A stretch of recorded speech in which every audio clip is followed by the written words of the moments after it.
Hello বন্ধুরা, welcome to only sports view. তো এই ভিডিওতে কথা বলতে চলেছি আজকে যে ইন্ডিয়া ভার্সেস অস্ট্রেলিয়া ম্যাচের সেমিফাইনাল ছিল চ্যাম্পিয়ন্স ট্রফি, তো সেই ম্যাচটা নিয়ে কিছুটা আলোচনা করব।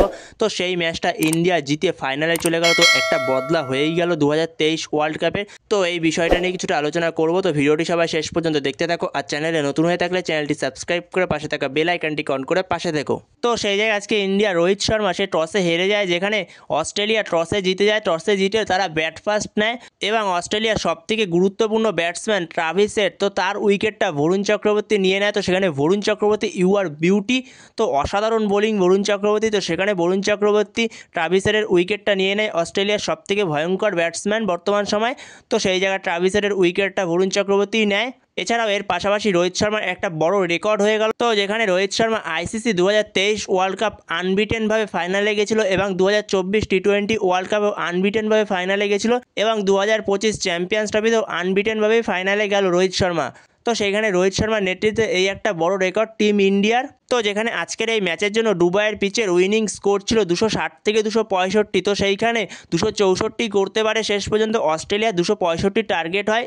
তো সেই জায়গায় এই রানটা আরও একটু বাড়তে পারতো, 264 থেকে আরও একটু বাড়তে পারতো, কিন্তু ওই জায়গাতেই সবথেকে বড় রান আউট যেটা করে, তো সেখানে শ্রেয়াস আয়ার একটা রান আউট করে অ্যালেক্স ক্যারিকে। তো ওইখানেই সবথেকে বড় উইকেটটা পড়ে। তো অ্যালেক্স ক্যারি যথেষ্ট ভালো খেলছিল, তো সেইখানে স্টিভ স্মিথ একটা দিকে ধরেছিল এবং অ্যালেক্স ক্যারি একদিক থেকে খেলছিল এবং স্টিভ স্মিথ আউট হয়ে যাওয়ার পরে একে একে উইকেট পড়তে থাকে অস্ট্রেলিয়ার সেই জায়গাতে, তাও অ্যালেক্স ক্যারি এক সাইডে ছিল।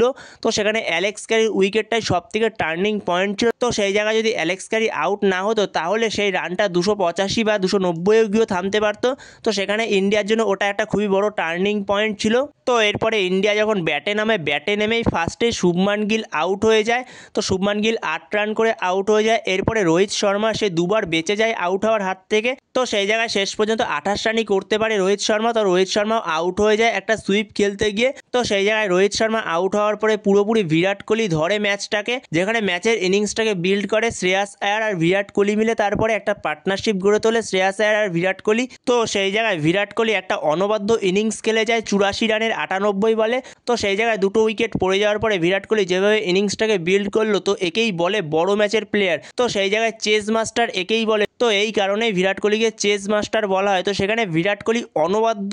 তো সেই জায়গায় বিরাট কোহলি আর শ্রেয়াস আয়ারও যথেষ্ট ভালো ব্যাটিং করেছে সেই সময়টা। তো সেই সময়টা ওই পার্টনারশিপটার খুবই দরকার ছিল। তো সেই জায়গায় শ্রেয়াস আয়ার 45 রানে আউট হয়ে যায়। এরপরেও বিরাট কোহলি সে ক্রিজে ছিল এবং বিরাট কোহলি সে একটা বাজে শট খেলে আউট হয়ে যায়।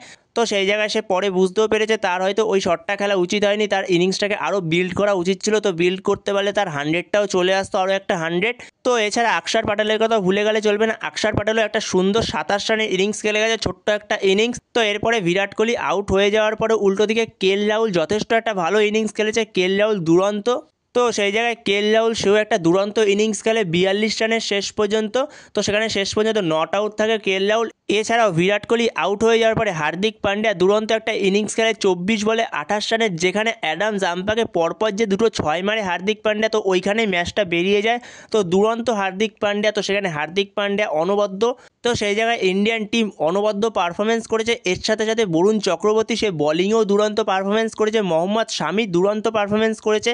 তো এছাড়া আকসার প্যাটেল সে যেরকম বলিংয়ে কন্ট্রিবিউশন দিয়েছে সেরকম ব্যাটিংয়েও সে কন্ট্রিবিউশন দিয়েছে, তো অনবদ্য। তো সেই জায়গায় সব জায়গাতে ইন্ডিয়ান টিম অনবদ্য। তো ইন্ডিয়ান টিম একটা রিভেঞ্জ নিয়ে নিল অস্ট্রেলিয়ার সঙ্গে। তো সেই জায়গায় 2023 ওয়ার্ল্ড কাপের ফাইনালের বদলাই হয়তো এটা, কিন্তু 2023 ওয়ার্ল্ড কাপ ফাইনালের বদলা ওয়ার্ল্ড কাপে নিলেই সেটাই সবথেকে বেস্ট হবে, কিন্তু এটাই আপাতত বদলা। তো অস্ট্রেলিয়াকে সেমিফাইনাল থেকে বের করে দেওয়া সবথেকে বড় বদলা। তো সেই জায়গায় অস্ট্রেলিয়াকে বের করে দিয়ে ইন্ডিয়া এখন ফাইনালে। তো 8 তারিখের জন্য এখন অপেক্ষা করতে হবে। তো 8 তারিখে আর কোন টিম আসে ইন্ডিয়ার অপোনেন্টে, নিউজিল্যান্ড নাকি সাউথ আফ্রিকা, সেটা কালকে দেখা যাবে।